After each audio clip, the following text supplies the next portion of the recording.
They tell you success is everything. Wake up early, work harder than the rest, build something, get noticed, get rich. But no one tells you what happens after you arrive. Why is it that so many of those who made it, the icons, the CEOs, the influencers, end up empty, addicted, depressed? Why does the view from the top so often look like a wasteland? We're told to climb Maslow's pyramid, first survive, then thrive, then self-actualize. But what if the top was built on a lie? What if the air up there is thinner not because it's higher, but because there's no soul left to breathe? Kierkegaard called it the sickness unto death, that slow, quiet despair that comes when we mistake achievement for meaning. Sartre warned of bad faith. When we live a lie so well, we forget we're lying. And Plato, he gave us a mirror, a soul with three parts: reason, spirit, and appetite. But what happens when appetite takes the throne? We chase things that shine, but do not warm. We trade inner silence for applause. And somewhere along the way, the world stops asking if we're good, and only asks if we're great. But here's the question no one dares to ask. What if success itself has been weaponized? What if this isn't just burnout or emptiness, but a system designed to hollow you out from the inside? This isn't about time management or better habits. This is about the war for your soul, and you may already be losing. It didn't start with you. Long before you were old enough to question anything, the story was already being told. In classrooms, in television ads, in family conversations, where worth was measured by careers, grades, and status. The story of what a good life looks like. But what if that story was never yours? In the 1920s, Edward Bernays, nephew of Sigmund Freud, pioneered the use of psychoanalysis not to heal the mind, but to manipulate it. He took the unconscious drives Freud warned us about, desire, fear, envy, and turned them into tools for selling illusions. This was the birth of modern propaganda. And it didn't stop at products. A deeper, quieter campaign began, one that sold us a definition of success. Plato warned us in the allegory of the cave. Most people live chained to shadows on a wall, mistaking appearance for truth. And for decades, we've been staring at glowing screens, confusing curated images for reality. The perfect life, the perfect body, the perfect income, all just flickering shadows projected by those who profit when we stay asleep. Success, once grounded in virtue, wisdom, courage, integrity, has mutated into something performative. Now, it's about impressions, not essence, metrics, not meaning. We conform, not because we agree, but because we're afraid to be the one who doesn't clap. Stanley Milgram's infamous obedience experiments showed how ordinary people would harm others simply because an authority told them to. Solomon Ash's conformity trials proved how easily we'll betray our own perception just to fit in. And in both cases, the subjects had no idea how far they'd gone, until it was too late. So ask yourself, is your ambition yours, or someone else's idea implanted in your mind? Are you chasing a life you truly want, or just trying not to fall behind in a race you never chose to enter? This isn't self-improvement. This is cultural hypnosis, and millions are still under the spell. We like to believe we are free, that our choices are our own, that the life we pursue reflects our deepest values. But what if the very idea of freedom has been reprogrammed, not through brute force, but through something far more elegant: desire, fear, reward, shame. The levers of the human mind. In the 20th century, French philosopher Michel Foucault wrote about a new kind of power: disciplinary power. It didn't punish the body, it trained the soul, not with chains but with mirrors. Systems that taught us to surveil ourselves, correct ourselves, standardize ourselves, until we became our own jailers. Now imagine this power, scaled globally, 24/7, always watching, always nudging. Enter the age of algorithms. We scroll, we click, we consume. Each action recorded, analyzed, monetized. This is what Shoshana Zuboff calls surveillance capitalism, a system that doesn't just predict behavior, it shapes it. We think we're choosing. But every ad, every headline, every dopamine-triggering notification is carefully crafted to pull you in, to mold you. This isn't accidental. It's a multi-trillion-dollar ecosystem designed to manufacture desires. Even the education system, once a place for cultivating character and thought, has become an assembly line. Students are trained to memorize, obey, perform, not to wonder, not to rebel, not to listen to the quiet questions that live in the soul. Therapy, too, has been absorbed into the machine. Not to liberate, but to optimize. You're anxious, you're depressed, let's fix you, so you can return to work, so you can be productive, so you can function in a system that made you sick in the first place. The goal is not healing, it's compliance. You were born into a world that offered you scripts: chase wealth, seek status, compete, compare, perform. And if you follow the script well enough, you'll be rewarded with applause, with acceptance, with a fleeting sense of importance. But you'll also be hollow. Because every step toward that kind of success is a step away from your soul. You become, in essence, a product, shaped, branded, sold. An efficient machine who smiles on cue, consumes on schedule, and never questions why the finish line keeps moving.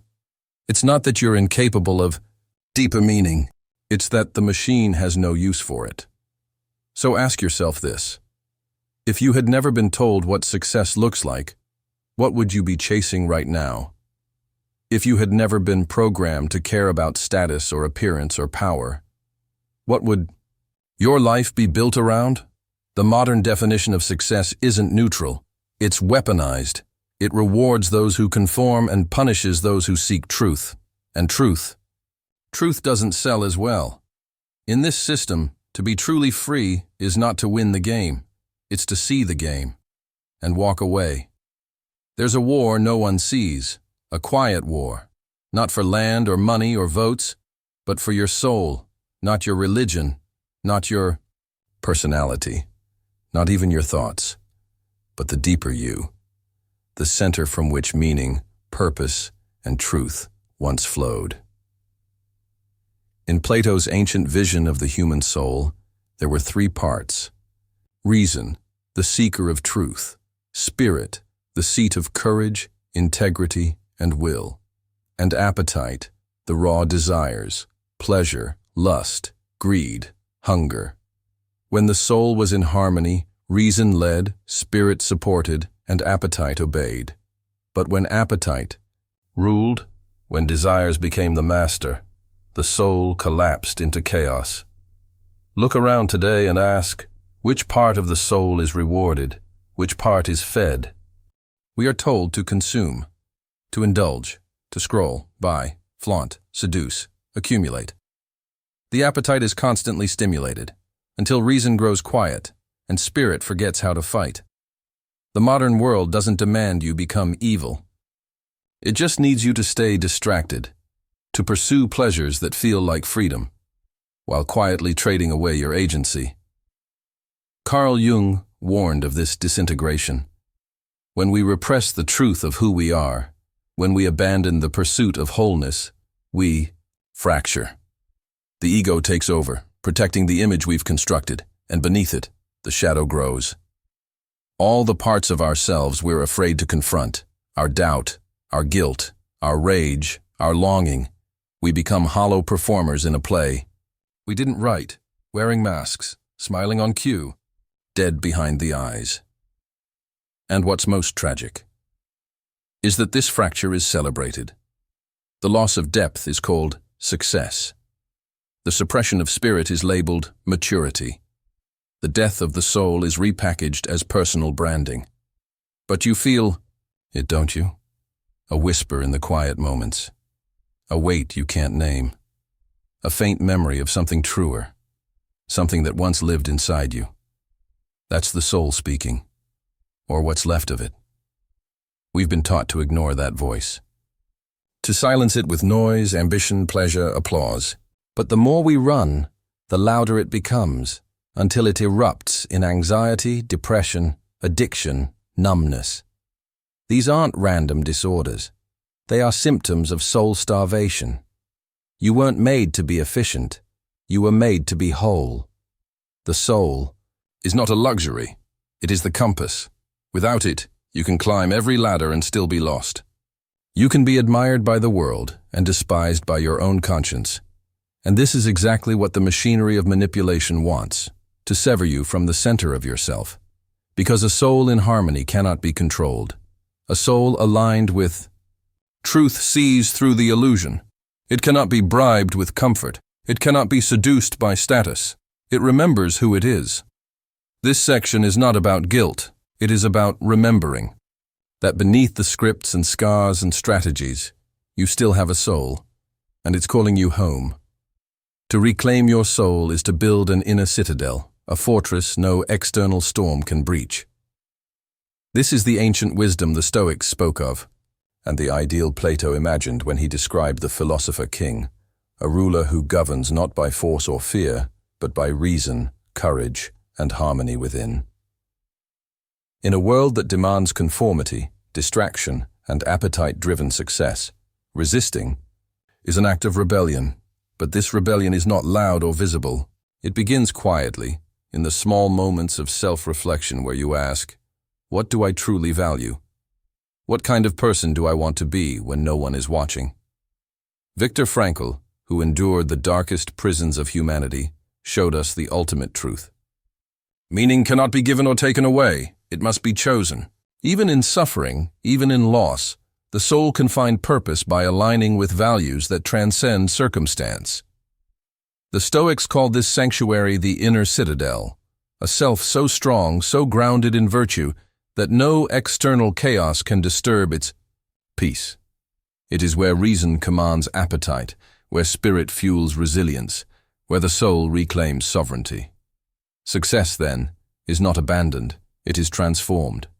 No longer a chase after hollow trophies or fleeting applause, but a journey toward a life that honors the soul's deepest longings. To succeed is to serve the self that cannot be bought or broken. This is the true victory. To stand apart, not as an outsider lost in isolation, but as a sovereign being who has chosen to live on their own terms, guided by courage, wisdom, and the unshakable peace of the inner citadel. The final battle, you realize, is not against the world, but within yourself. What if everything we thought we knew about success was upside down? What if true success isn't measured by the numbers on a bank statement, the accolades on a resume, or the size of your social following? What if real success is something far deeper, something quieter, more profound? It's not about achieving more, it's about becoming whole. This is a radical shift. It means tearing down the narrow definitions we've inherited and asking a far more difficult question. What does it mean to live a life aligned with your truest self? Plato once described the soul as a harmonious balance between reason, spirit, and appetite. When these parts live in unity, the soul thrives. When they fall out of sync, chaos ensues, both within and without. Success rewritten demands that we stop chasing external validation. The applause that fades, the possessions that wither, the fleeting moments of fame. Instead, it calls us to cultivate internal congruence, to live with integrity so fierce that your actions reflect your deepest values, even when the world offers no reward or recognition. This isn't a polished motivational platitude. It is a revolution of the soul. It's a battle to reclaim what was lost in the noise: meaning, truth, and the courage to stand alone. In this new framework, success is measured not by accumulation, but by alignment.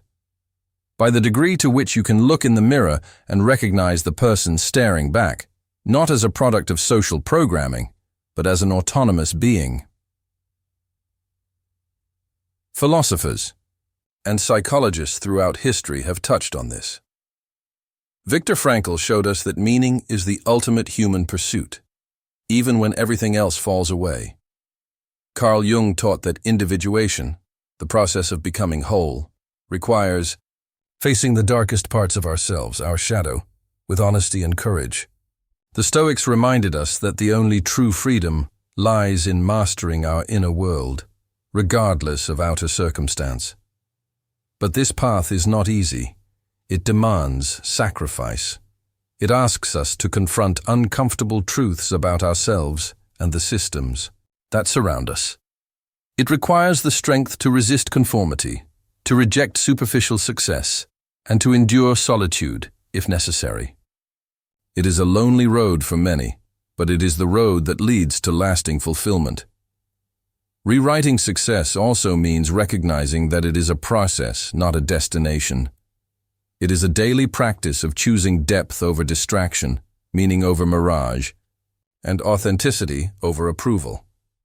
It means embracing paradox, that to gain control, you must surrender control. To be powerful, you must be vulnerable.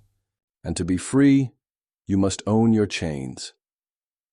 Imagine a world where success is no longer a race to the top of a hollow pyramid, but a dance in harmony with your soul's true nature. A life where your worth is not dictated by external measures, but by your commitment to truth, love, and purpose. This is not a utopia. It's a call to awaken. So the question remains: will you continue to chase the illusions crafted for you by society? Or will you dare to redefine success on your own terms? Will you settle for applause that dies in silence? Or will you build a legacy rooted in wholeness that echoes through time? The soul revolution is here. Success, rewritten, awaits those bold enough to answer.